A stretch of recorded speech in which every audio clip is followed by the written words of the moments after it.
Go ahead, Kaylee. I got your message.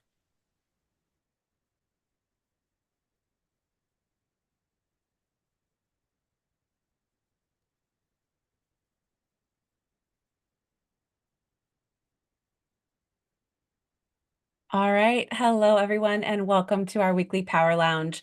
This is your place to hear authentic conversations from those who have power to share. My name is Amy Vaughan, and I am the owner of and Chief Empowerment Officer of Together Digital, a diverse and collaborative community of women who work in digital and choose to share their knowledge, power, and connections. You can learn more about us and join the community at www.togetherindigital.com. I might have said all that wrong, but good news. All of that was pre-recorded anyways. That was just for the benefit of our live listeners. All right, we'll pick it up from here. Asia, that's a note for our lovely, wonderful producer. It's just nice to say hi to you too. All right. This week, we'll be exploring leadership insights with Maria Giudice, former Hot Studio CEO, learning from failure, designing change in a complex world. And Maria is no stranger to that complexity. She is an executive leadership coach and the founder of Hot Studio, the co-author of Changemakers, How to Lead, How Leaders Can Design and Change in an Insanely Complex World, The Rise of the DEO, Leadership by Design. She coaches and leads workshops to train executives and their teams in businesses and design leadership. She is the founder and former CEO of Experience Design, the Experience Design firm Hot Studio, which was acquired in Facebook in 2013. Later at Autodesk, she led global design teams that created human-centered experiences for millions of people around the world. Maria, we are really stoked to have you here today for you to share your authentic leadership experience. Thank you for joining us. I'm so happy to be here with my ladies. Right? It's always good to be in good company of just smart, amazing, powerful, and generous women. So again, I know Yeah. you're on the road right now, so we do so much appreciate you taking the time to pause in your busy schedule and spend the next hour with us. You've had a remarkable journey, becoming and being a woman CEO in a very male-dominated industry, all the way to selling that company to Facebook, which is amazing, no small feat. Could you share some of the key moments that helped to shape your leadership path? Yeah. It's a great question. I was thinking about this sort of like the idea of a leadership path. Hmm. And I have to kind of go back to being a child. Like Got it. I was that kid who organized all the parties, Hmm. set the tone, created the experience and the theme. Yep. When I was 16, I had a toga party. I had a toga party for my sweet 16th birthday. But I, as a child, I was always really good at organizing and getting a group of people together to Hmm. believe in something bigger than them, Yes. even if it was like outrageous, you Hmm. know, and so I've always had that sort of gift of, really getting people to go along with things.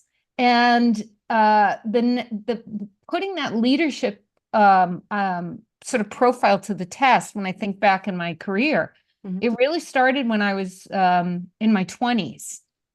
My first job out of college, I worked for Access Press, which designed guidebooks.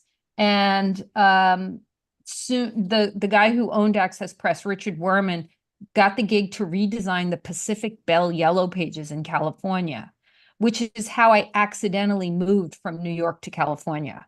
Are they? And so I was at the sort of very beginning of starting a new agency Hmm. to create the yellow pages for all of California and Nevada. And he just tossed me, it was, still a very male dominated world. And it's like, oh, Right. what can you do?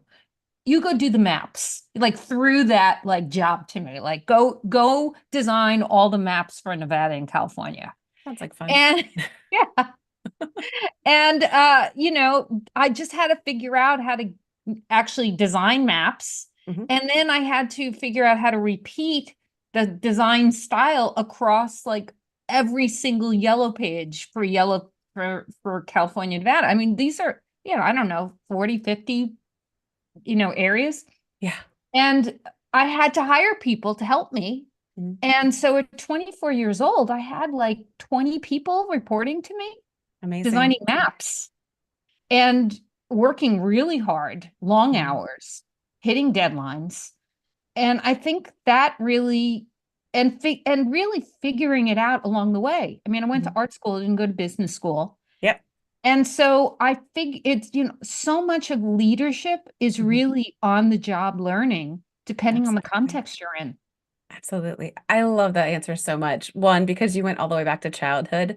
I relate to that a lot because similarly, I was that kid on the block that had, I think I've mentioned this in past episodes, a what was that called? The Planeteers. Do you remember the Planeteers? I don't know. It's like it was a cartoon back in the 80s and 90s that Yeah. was all about this group of superhero kids that worked to save the world and save the planet. And so Yes. I was constantly building groups and clubs to make people feel included. And so it's like, wow, no wonder I'm running an Yeah. There organization you go. It's that in brings you. together women. It is. And I think sometimes, we tend to forget those inner childhood talents, desires, and gifts that we just kind of did without question. And we don't think it's something that we can live out in our careers, but you absolutely can.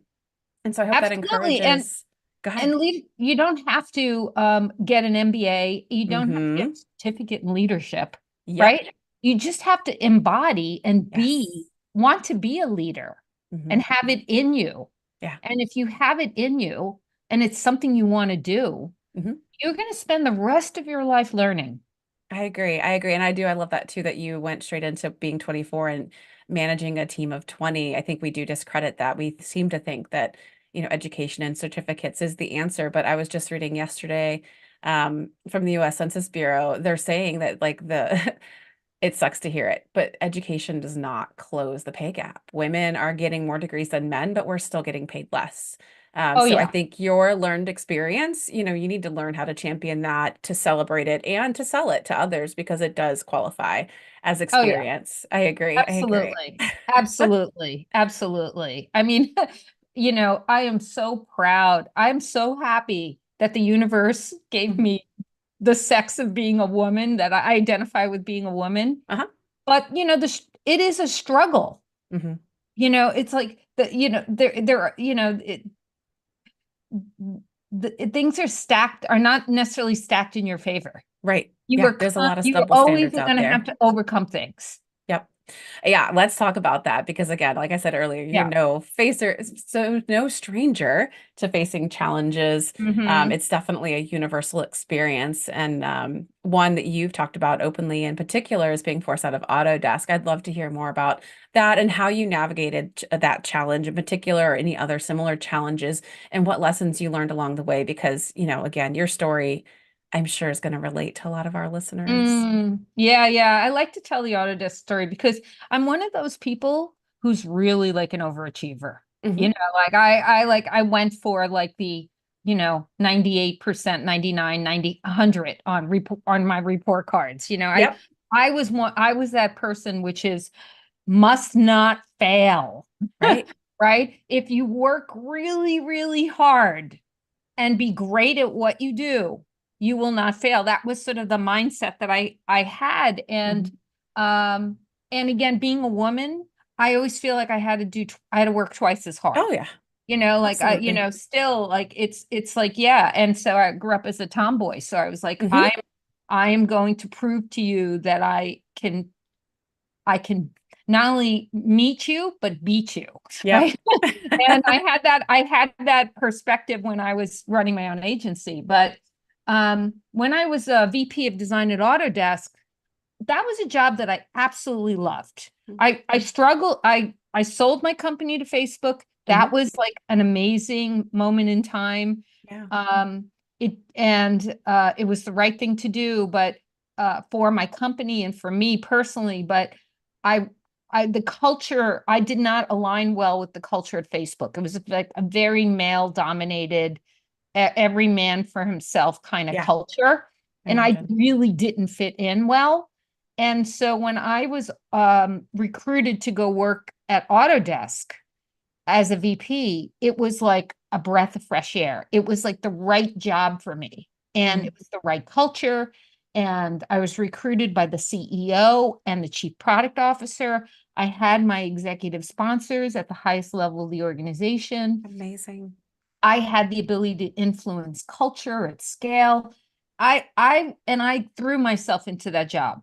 I Mhm. really was like, I want to move this culture from being engineering dominant to being human centered. And I was crushing it. I felt like, and I was holding a lot of power. Mhm.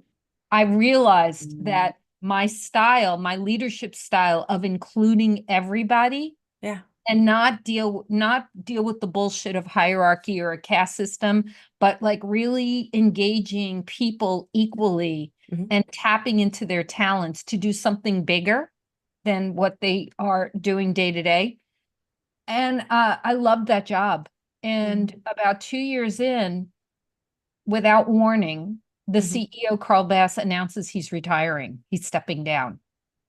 And then suddenly it was like an earthquake in the Oh company. gosh. And then there was like a fight to see Mhm. who was going to be the CEO. It's like Mad Yep. Max. And it Mhm. was between my boss, who was the product guy, and another guy who's the business guy, the business strategy guy. And I bet on my guy, but Sure. the other guy won. I bet on, Mm. I didn't bet on the wrong horse, but the Right. wrong horse won. One. Yeah.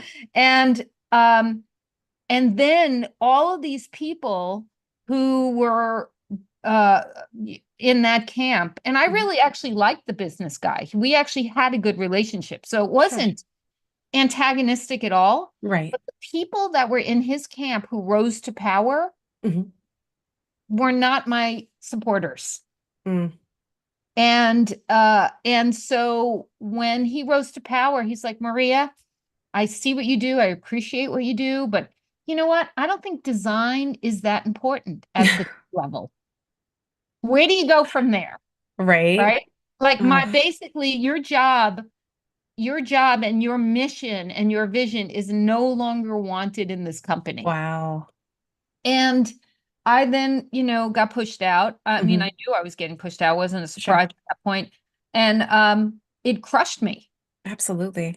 Because my mantra was you do the hard work. Mhm.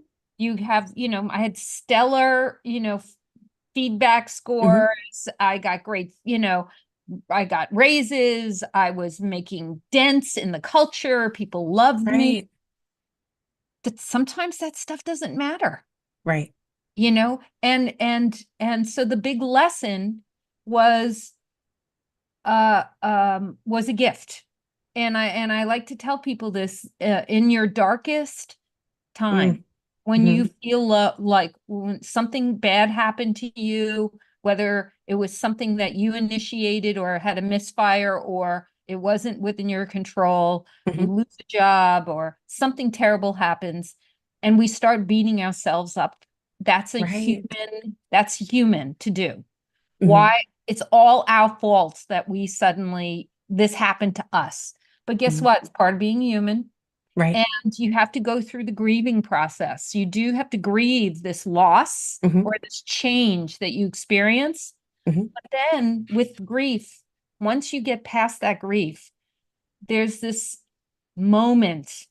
Um, was it William Gibson has a book called Transitions. He calls it the neutral zone. Okay. You settle from the grief and you have this moment of insight. Mhm. The way I like to call it is you're lying in a coffin above ground, waiting to be resurrected. There's this moment of reflection where you Mhm. can kind of like get out of the emotional state and go, okay, Mm. where am I now? What did I learn? Yeah. What is the learning here? Mhm.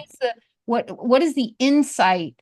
And then you actually get the insight, which Mhm. sparks new ideas and puts you on a different trajectory. Absolutely. So that was the gift from losing my job at Autodesk, was experiencing this Mhm. thing that happened to me where it never happened to me before. I never got fired like Right. this. And what do I want to make of it? And that's what got me going on the book Changemakers. So the gift was I a reflection of Uh-huh. what I did well Mhm. and what I didn't do well. Hmm. And then as a designer, treating everything like a design problem, Yep. I then went and did my research and said, oh, let me ask other people. Mm. So then I got curious and I asked, like, I over the pandemic, I interviewed like over 40 people in Uh-huh. different industries who were in different in positions of power, and I asked them to tell me their stories. Mhm. And that became the book Changemakers. I love it. Yes, definitely check it out. Kaylee, for our live listeners, will drop the link to the book inside the chat and we'll include it in the show notes. Um, I love hearing these stories. I'm not a huge fan of success without strife. I think that Hmm. we all get there through the struggle. That's part of kind of making it. It just doesn't happen overnight. It's over time and it's through a lot of things that sometimes we can't control. And I think Yes. that's one thing you mentioned, like how much of that was really your fault? None of it. Zero. You were doing your job. You were doing a stellar job. It was that there were certain things that were out of your control that were changing. And, it is a matter of sometimes looking at things and saying, is this happening to me or is this happening for me? Yeah. Because the book wouldn't be here. I don't Right. think, right? Would you agree? The No, book I would wouldn't not have be done this here book. I'd still be at without it. Autodesk. And what are Right. you doing? And what do you tell the folks that are listening? What are you doing next week? You're like doing go ahead. Oh, I'm doing a workshop for Changemakers with my co-author Christopher Ireland, who's a woman, who Uh-huh. was a woman CEO back in the day. So we've Yeah. been collaborators and partners for years Yeah. on things like this. It's amazing. Um, but I do want to say that there, with any in any kind of change, Hmm. there is things that are within your control and things that are not within your control. Right. So that's where the learning comes from. So, Hmm. while I was angry and shocked, I was like, none Yeah. of this isn't my fault. But then Yeah. I go, okay, what would I have done differently? Hmm. Maybe I wouldn't have ignored the people that were feeling threatened by me. The Interesting. people in power, Oh, like I see. there were people who were threatened by the fact that I was becoming powerful, Yep. Yep. right? And that happens in corporations sometimes. Absolutely. And actually, unfortunately, I'm going to say something that is controversial to say. When I look back at the people who were the most threatened by me coming Uh-huh. up, it wasn't men, it was other women. Yeah. Hmm. And that is because I grew up at a time that there weren't things like this. Right. I grew up at a time when there were so few women in companies Hmm. that if there was another woman, Right. you were the competition. Yeah. Compare and compete. Absolutely. I think we're conditioned to do that because there's only so much room at the top for women, even nowadays. Maybe there's a little more room. There's one or two extra seats, but then there's still 51% of the workforce are women, and still 24% of leadership roles are women. So it's Yes. like, yeah, there's only so much room, and there's so many of us. And so we need to start to find ways to make more room and not compete and collaborate in order to achieve that power. So yeah, 100%. I think that's I look forward to the day that we have equality and we don't have to have things necessarily Hmm. like this in these conversations, Hmm. so we can just focus on moving all of humanity forward. But until then, I think it's a very fair statement. And I think it's very true even still today. Women feeling threatened by other women, but even, just ambitious women in general, right? It's just like you're like the bull in the china shop. You're the one who asks the questions. You're the one who asks for the opportunity to grow and raise and promote and all of those things. And depending upon the culture, yeah, that can really, put you in a precarious place when it comes time for a leadership change. I'm not sure how much I went into it. I haven't listened to the first episode of this podcast in a while, but I'd mentioned earlier that I kind of shared my story as the very first episode of the Power Lounge. And I went through something relatively similar. It wasn't as big as Autodesk. It was a much smaller, independently owned and operated company. And I Mm. very much had my sights on being an executive creative director. And through a series of very unfortunate events and a lot of trauma, I ended up also kind of making a semi-amicable agreement to leave because the CEO had kind of just all of a sudden left and the whole world just fell apart. But up to Yeah. that point, I was so blissful in that job. It was Yeah. exactly the role I had been Yeah. wanting and looking for. And then I saw this change happening. And I'm not the kind that, like, when I see a change coming, I start to freak out and duck away. I kind of get in it and I want to like figure out how we can make the most of the change as an opportunity. But I think sometimes that is met with some concern and or animosity Yeah. from others. So that is a challenge. But you know what? That's the beauty of working for yourself. You don't have to worry about that anymore. But I did want to Well, put, go ahead. there are always stakeholders, no matter what Yes, you do, exactly. That's true. right? That's true. Yep. That's a good Yep. point. And I wanted to make mention too that the workshop you all are hosting is at Stanford University as well. So you all are doing some really awesome and amazing work Mm. with the book and with the content and helping shape tomorrow's leaders.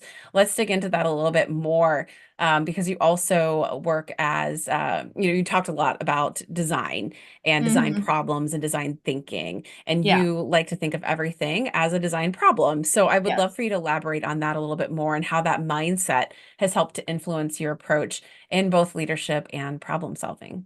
Yeah. It is treating everything as a design problem is a way in which you can look at the world with Hmm. curiosity and creativity. So, because, design is about, creating, making something new, Hmm. right? Out of maybe something that is existing or something that hasn't existed before, right? Yeah. And so this idea of creation gives you the permission to not necessarily be the smartest person in the room, and gives you permission to put aside your own biases or Hmm. preconceived notions by exploring the problem based on what is possible.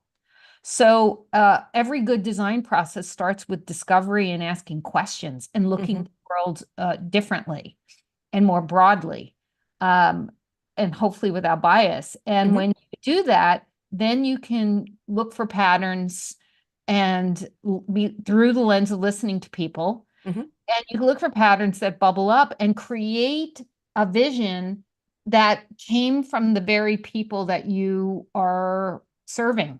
Hmm. So it's like a co-created vision Yes. that then you could implement, right? Hmm. So it gives me permission feeling good about not knowing something. Yes. If Yeah. I if I'm if I do and because my whole design career working with clients, Hmm. hundreds of clients in different domains and different competencies, I had to learn things Yeah. so I could be a good designer. Like I Hmm. remember in the 90s, early days of web, like I had to learn about how server farms work. It sounds like fun. You know what? I like geek out on that shit. Right? Yeah. Yeah. It's like, give me something like really like hardcore Hmm. that I will never ever know about or care to know about in my Sure. life and pay me to learn. It's Yes. my thing, right? And Hmm. so I think about like 20 years of Hot Studio working with such a wide range of clients in so Hmm. many domains gave me an incredible view of the world and Yep. education that into spaces I never would have gone without Yeah. that. That is such a great point. I think that is a definite reason. I feel like most of the women, when I think about Together Digital, they are lifelong learners. They Yeah. do love to dig into even outside of industries of their own, but that's part of it, right? You have to understand the core before you can really start to solve the problem. And I do Yes. think, it does work so well, that idea of active listening and empathy, which, I think are strong characteristics of most women, do lend themselves so well to influence, which then becomes leadership, Hmm. but also helps with problem solving. So I 100% agree with you. I think design thinking um, is a smart way to sort of begin to objectively approach new problems and situations and really set yourself apart as a leader. I love it.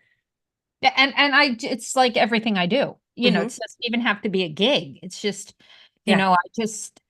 I lead with imagination Hmm. and data. Yeah. Yeah. I love it. I love it. Yeah. Yeah. Keep the curiosity coming. It's really going to get you far. Let's talk a little bit about failure. Learning from failure is a powerful concept, and I'm, like I said earlier, a huge proponent of not promoting the idea of success without strife or dispelling that notion. Could you share a specific instance where failure played a crucial role in your professional development, and what lessons has it taught you? Well, I mean, I think I just gave you like the major failure story about Autodesk, and the gifts that came along with that. Absolutely. And that was, like I think, But would you call that a failure? I guess that's my pushback. Would you say that that's a failure? yeah, I don't So, demonize the word failure at all. yeah. I think you know, we are humans, Hmm. and the failure is a way of learning. Now, it Sure. sucks. Hmm. It totally sucks, and it hurts, Yeah. and it's, you know, and it fucks with your head. Yeah. It's no fun to fail. Okay? It Nobody enjoys it. totally does. Nobody loves failure, Yeah. but but it's the only way to kind of like learn and take stock of what's Right. there.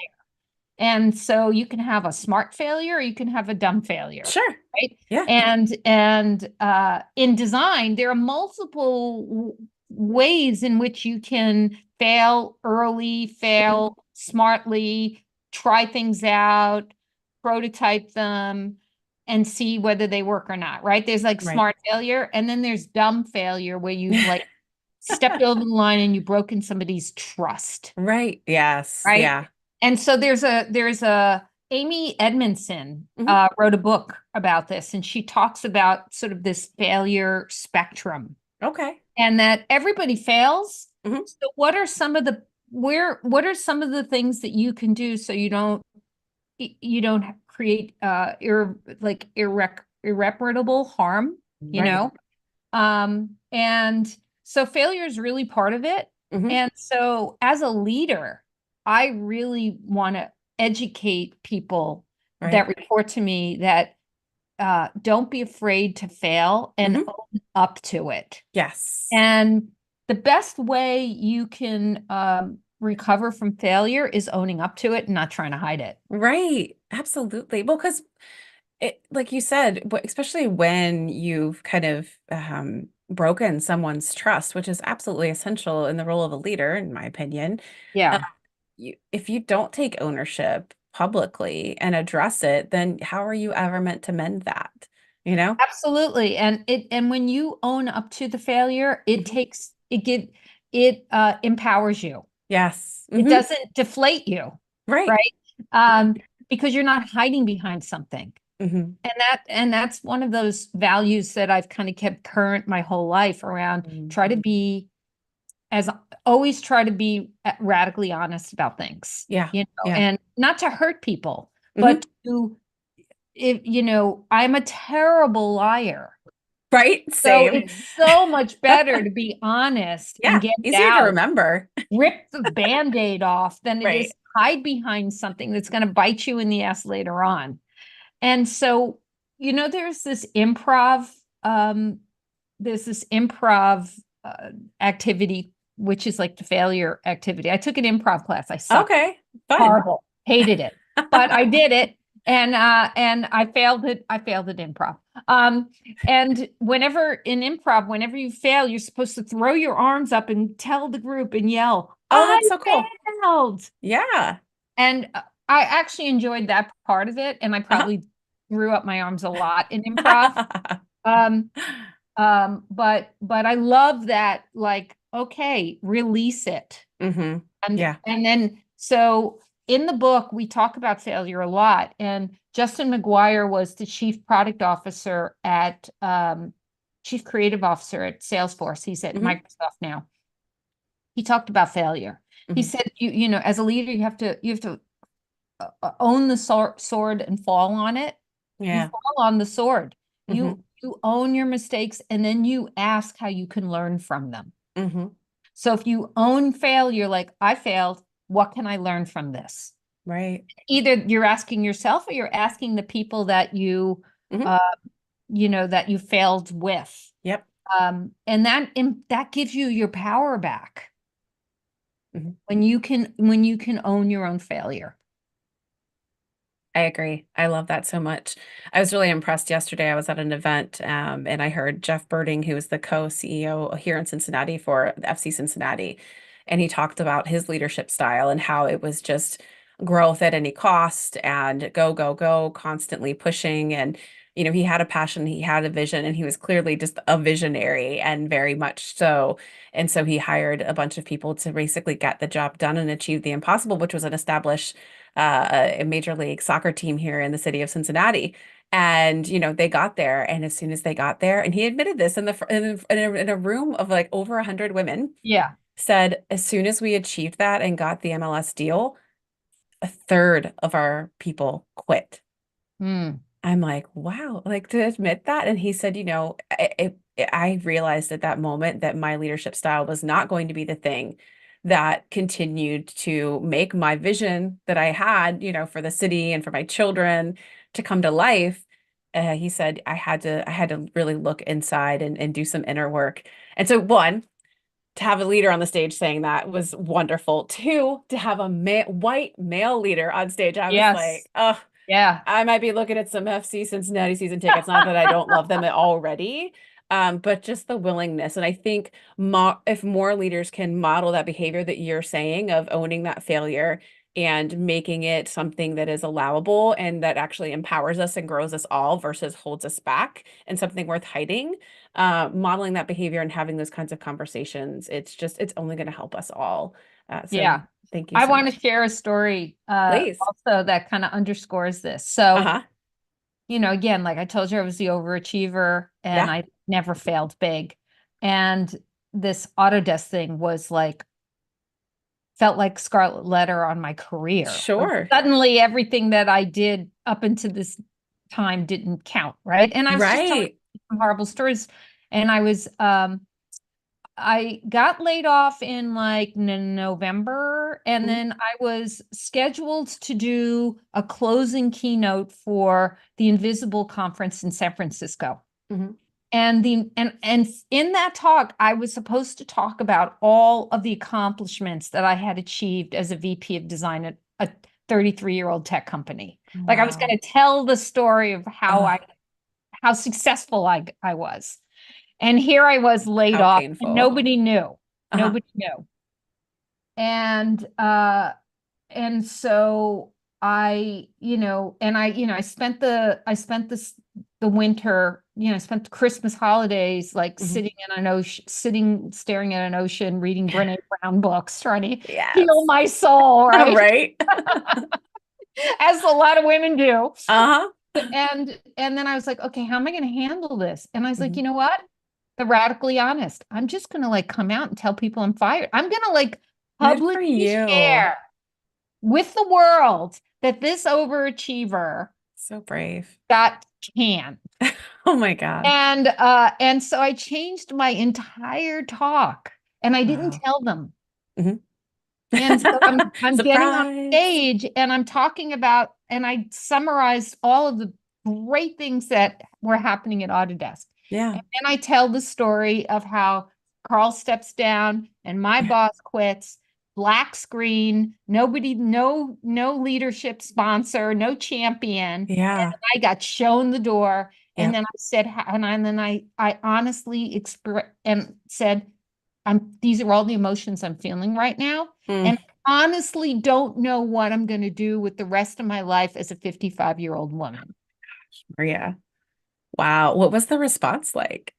And one of the that visible like Yeah. audible like gasps in the room, right? Yeah. I'm like a closing keynote model of success. And here I am telling people that I'm wounded and hurt and Yeah. angry, and I Yeah. don't know what I'm going to do. Hmm. And I asked the question, how many people in this room were left a job when it wasn't their choice? Hmm. And I want to say like 75% of the Oh people yeah. raised their hand. But Hmm. that was their invitation to Yes. kind of like speak their truth Yes. without shame. I love it. And Good for and so you. and that, again, that's an example of claiming your power and bringing it back. And now I Absolutely. no longer had a secret. Hmm. And now Yes. I could use that as a way of telling people I have experienced this like Hmm. you, Hmm. and I see you and I know Yeah. how you feel, but Hmm. you're We're gonna gonna figure figure it it out, out. I right? And love that's that. what led me to be an executive coach. But Hmm. that was that moment where you just I love it. That's speak such a your beautiful truth. story. Thank you so much for sharing that. And, As you're speaking again, we summon Brene Brown yet again on the podcast. Someday she'll be a guest. Someday, universe. But yeah, I mean, how much shame you owning your truth and speaking your truth in a forum such as that? How much unburdening does that do in the It sense of freed like me. relieving your shame?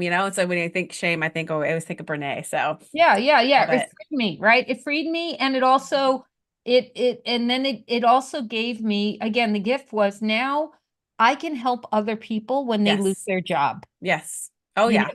as a coach, I know what it feels like. I know Exactly. stories they're telling Uh-huh. themselves. I know that it's going to take time. Uh-huh. Like there's a lot of life experience. Yes. Being an, I'm like going to be 61 years old in February, That's crazy. and you know, I need uh your skincare regimen. in my late 50s, I was like, really worried about aging, Uh-huh. especially being in tech. Yeah. Then when you hit your 60s, like Uh-huh. which I did last year, Yeah.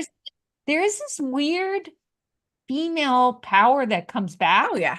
which is like, I have lived a full life. I Yes. know where the bodies are buried. Mm-hmm. You can no longer question whether or not I know what I'm doing because I've lived it. Yes. Exactly. And that gives me that gives me so much energy, Mm-hmm. and like there's so much power and wisdom. Yes. Mm-hmm. So much power. Yeah. When So you live. ladies, When... I live in the Bay Area, but I grew up in New York. Uh-huh. Yeah.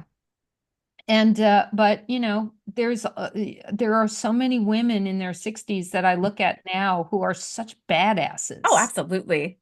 Absolutely. That You is know. like prime time. We've actually had a conversation. It might have been before we did this as a podcast, and it was still just a webinar. We talked about menopause in women and their careers and how really, you're going back to your pre-pubescent self once you're postmenopausal and all of those kind of effects of Mhm. your kind of cycle up and down, left and right, and then every which way that it goes during menopause. I Yeah. know I'm pre-menopausal. It's a load of fun. I know it's going to be a Yes. great 10 So much years. fun. So Um, much. but after that, yeah, you're like it's like you're reborn and you have this new Mhm. energy. And if you have children, they're usually grown and out of the house. If I hate to say if you've got elderly parents, they may be gone by then or in somebody else's care. And so there's this whole sense of freedom and opportunity. And then what sucks about it, obviously, is our society penalizes you as a woman the older you get, right? You're Yeah. not more experienced or seasoned. But absolutely you are. And I love what you're saying about, and I think it's so true. So many amazing books, podcasts, conversations like these, coaches, talks have been born from the shit that you go through. So I agree with you so much that sometimes the hard parts of life that you are in, realize that once you get, and if you can get yourself beyond, and you will get yourself You beyond will. that, what you have now is a whole new set of skills that you can share with others to help them through that process, or maybe to even avoid the process and the deal altogether. And so many role models, whether you know them personally or not, are Yeah. out there, right? So my co-author, Christopher Ireland, as I mentioned, she's about 10 years older than me. Oh, wow. And she was a CEO. Uh-huh. She was one of the few women CEOs in tech. And Yeah, I was wow. the few women CEOs in tech back in the Uh-huh. day.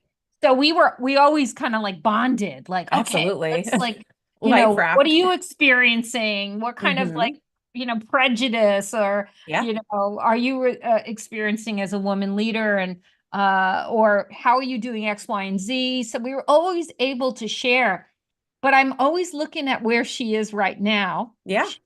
She's actually doing yoga while I'm doing Good this job, while Christopher. I'm working. She's doing yoga. But I look at her and I'm watching her live her life, Yep. and it's just so Oh inspiring yeah. to have role models. Hmm. And I always say, look for great role models. You can Yes. learn so much from them, and it gives you hope. Yes, absolutely. This might Yeah. explain why many of my closest friends are in their 50s because I'm Mhm. 42. So Yeah. it's one of those things I feel like I can always look and sort of talk. I have my peers also, which are obviously a great source of power and support. Yes. But those that are women that are just a little bit ahead of you in life, it's so great to be close to them and understand and know the Mm. the intricacies Mhm. of what's ahead for you. We did Mhm. get a question from one of our live listeners from Anna, so I want to make sure we ask it and then we'll get on to the next Right. few questions. With such so much experience, how would a person know where to direct their time in order to rebuild themselves?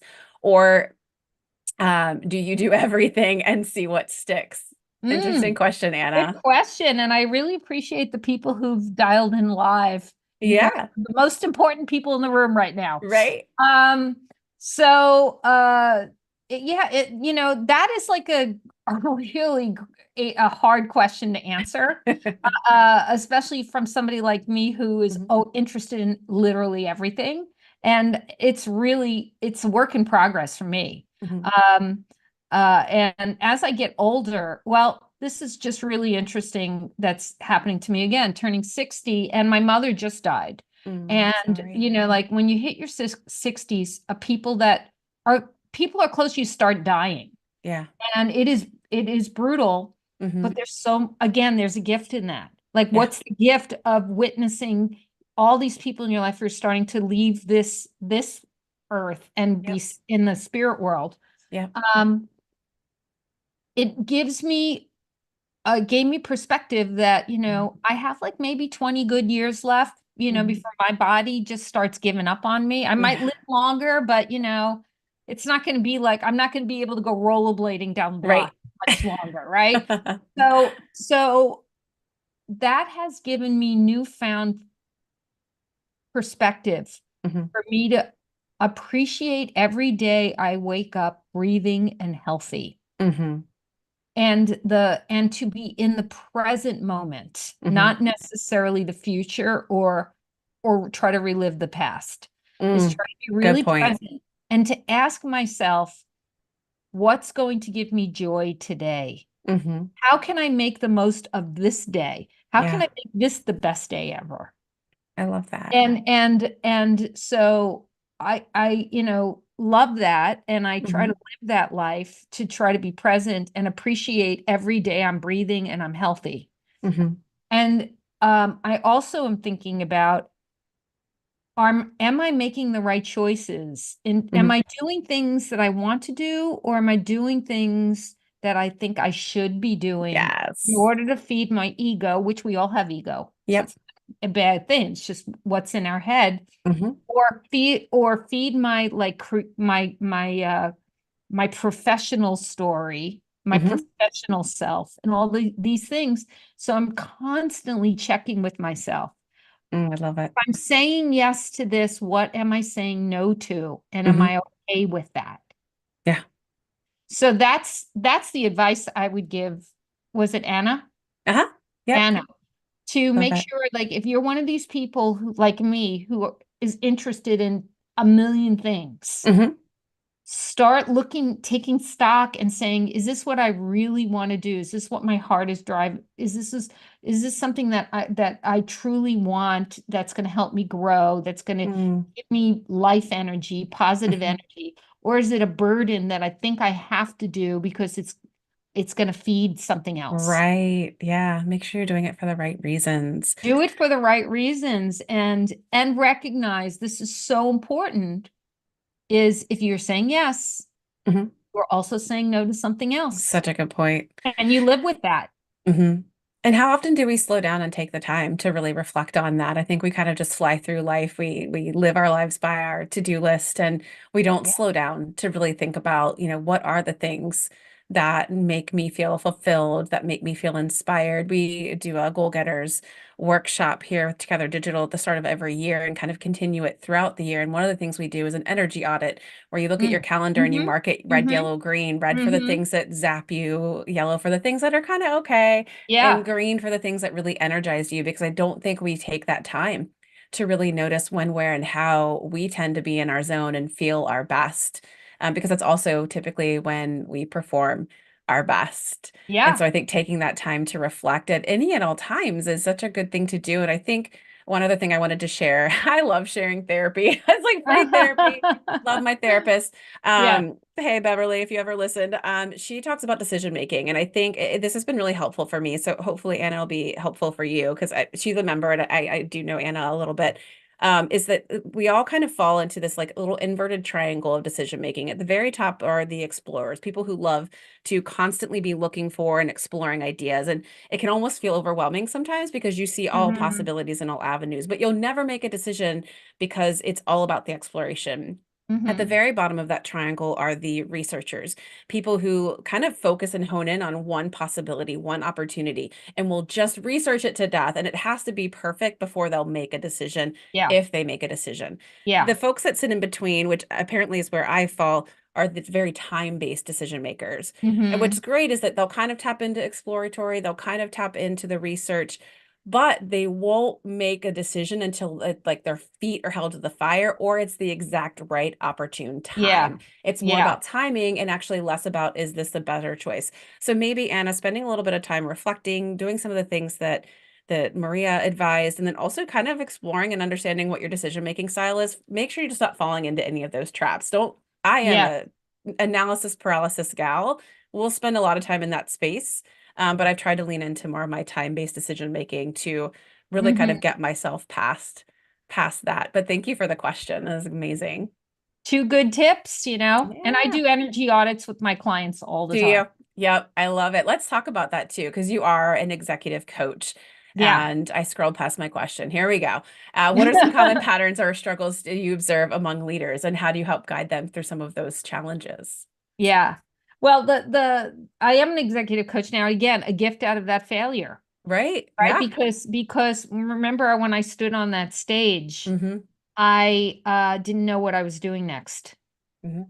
And when I got through the grief and I was in that neutral zone and I started thinking about what's possible, I I started thinking about reflecting on my life and looking for like the through line Yeah. of what were the things, if I look at my whole arc of my career, where did I get the most joy? Yes. And it was lifting people up, Mm-hmm. working with people and helping them be better versions of themselves.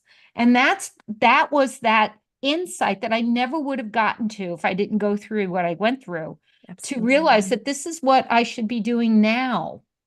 And so that's what I do. And I work with people.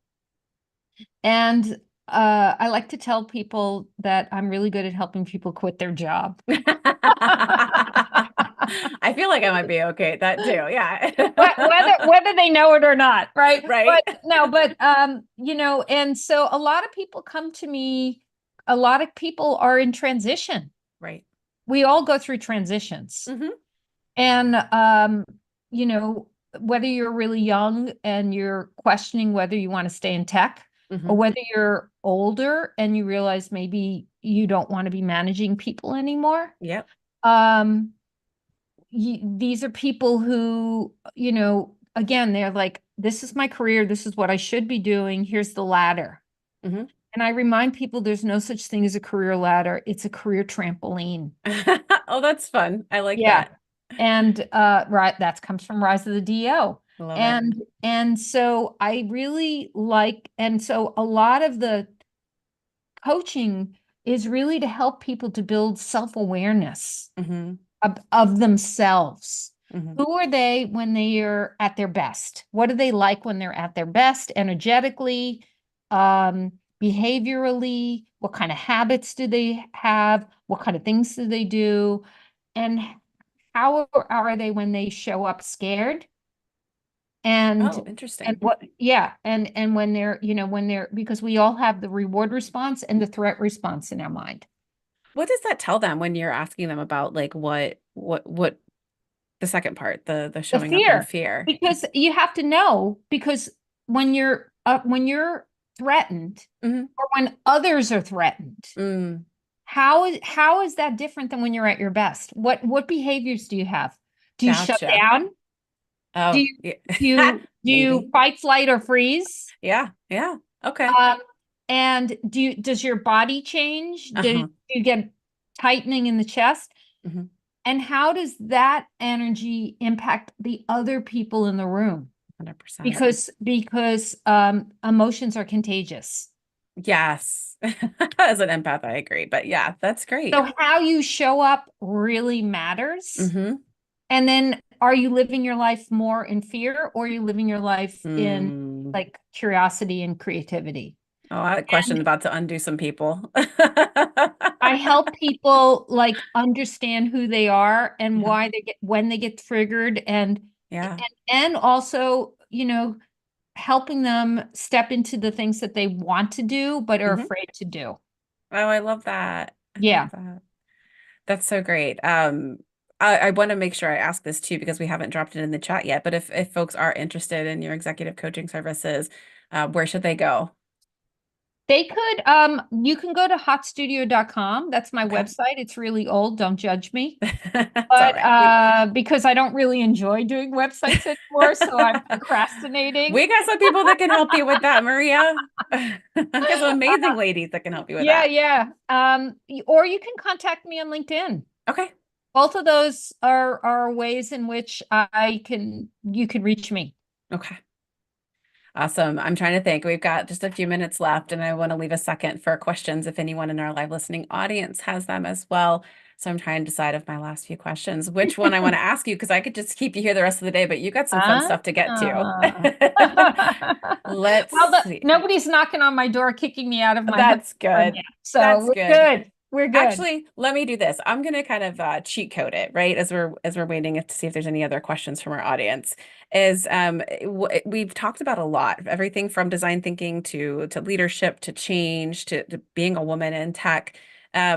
What if is there anything that you don't feel like we've maybe said or covered, or what would be sort of your last piece of advice for our listeners to kind of take away from today's conversation? Or like I said, I am so happy the universe made me a woman. Yeah, I think as women, we have so much power, 100%. and which is why certain genders might want to try to hold us back because they're afraid of the power that Hmm. we had. And I feel bad because I do love men. I love Yeah. you, but I'm talking to my ladies, Hmm. and I really do believe that we are still always have to work twice as hard to get what we need Yes. to get. That Hmm. is the reality that I grew up with, and it's Hmm. unfortunately still the same case today. There are more women in leadership positions, which Hmm. is really encouraging. Yeah. But I always say the best measure of success is progress. Hmm. As long as we keep making progress, there will be setbacks. And we have seen some of these setbacks recently in Hmm. politics for women and women's health. Yeah. And it sucks. But Yeah. that just means we have to be more resilient and Hmm. stronger. And we nevertheless will persist, and we Yes. keep pushing forward. 100%. And 100%. I love being a woman. I love being a woman role model. Yep. And I want to see more and more women step up to the plate and show their power Right. because they have it in spades. Right. I 100% agree. And as soon as the sooner we can all start to realize that, the better. The whole Yes, entire world's going to be, exactly. right? I think that's the Yes. difference of, people talk a lot about power from versus power to. I think women tend to kind of lead because we're more community minded. We're reared that way. We're wired that way, to give more power to. So when we receive power, we give power in Hmm. return, which is exactly the point of this podcast and our Hmm. Together Digital community, which is Hmm. why I was so excited to connect with you and have the opportunity to bring you onto the podcast. I think definitely everyone who's listening, if you want to hear more from Maria, follow her on LinkedIn, check out Hot Studio's website, get the book Changemakers of the Rise of the DEO. We do have two questions, one that's directed at you, Maria. So I'm going to go ahead and answer that. And then if we have a minute, I'll come back to the one that was actually directed at me. So Okay. let's see. As a woman in tech, what advice would you give to a younger woman who may need help in the future or as they begin their professional career? Mm. You have a long way ahead of you. Right? Long road. So and really just don't get scared Hmm. if there's things you don't know. You are young and you're not supposed to know Yeah, because you have to go through the life experience. exactly. So just find when you're young and you're starting out, there are so many great women or even male mentors Hmm. who are more than willing to help you. So you got to seek them out and find them. Hmm. And they will be guideposts for you as you kind of grow and learn Hmm. um, how you build your story in tech. Yeah. And it can be tech is not cannot could be a friendly environment, but more often Right. than not, it's not very friendly. Hmm. Um, and I don't know, it depends on your discipline. Hmm. If you are a designer, you're closer to people. If you're in engineering, you're closer to the pixels. Hmm. Just make sure you find the humanity in what you're doing and Oh, I lean love into the that. people that you're working with. I love that. I love that. That's such great advice. I think I read a stat somewhere that like there are over 30% of women who start in tech leave it before the age of 30. But that number changes drastically when you surround yourself with peers and mentors Yes. and champions and sponsors, people who will speak your name in the rooms that you're not in, will give you the Yes. opportunities and the projects that maybe others think you're not quote unquote ready for yet. Because it's a long and bumpy road. And I think the best way to do that is not to go it alone, right? Not to make you feel like you got to figure it Yeah. all out for yourself and, again, put perfectionism to Yeah. the side, have that learner's mindset, and you'll be okay. All right, we've got like a minute. I will try to answer this question for you, for our other listener. It says, can you share more about the decision-making process you mentioned earlier to help with analysis paralysis? I don't know. I'll have to look around and see if there's actually any sort of, I'm sure there's research and papers out on this, because she kind of just explained the sort of inverted triangle and the decision-making side of understanding what is your decision-making style. There might even be quizzes online. I'll do a little research after this and get back to you all. We can maybe include it in the show notes of just understanding what is your decision making style so that you can see the traps, right? You can see the mind traps, you can see the gaps in which maybe you might be getting stuck. So, that might be even understanding why you struggle to make a decision. Is it because you're exploring constantly and you're not coming into it? Is it because you're waiting for the exact right time? Or is it because you are just too busy focused on one potential possibility? So those are kind of the three ways Hmm. you can kind of think about how you typically make, especially big decisions and where you fall, and then sort of from there begin to sort of understand how to get yourself unstuck. But yeah, I'll do Yeah. some research in that analysis paralysis. I think we hit a nerve there. Well, and uh, we talk about decision making in our book Changemakers. Perfect. There you go. Answers are in the book. That's right. Fantastic. Well, this was so wonderful, Maria. Thank you again. I hope we get to hang out soon. I know we're not on the same sides of the Yeah. country, but you know what? At some point, it's bound to happen. I feel it in my Yeah. bones. That's right. I mean, I like to say yes when people invite me to come out and do, talks about my book. So if Yeah, any of you out there want me to absolutely. come to Ohio, just find Yes. a community of people who are willing to pay for my travel. We got Just it. We're don't going to make it work in the on it. middle of the winter. Right. Yeah, no, we wouldn't do that to you. We wouldn't do that to you. All right. Awesome. Wonderful. Well, thank you again so much. Safe travels. Good luck at your workshop next week. And thank you all Thank for joining us you. and listening. This has been wonderful. We will see you all next week. And take care. Bye-bye.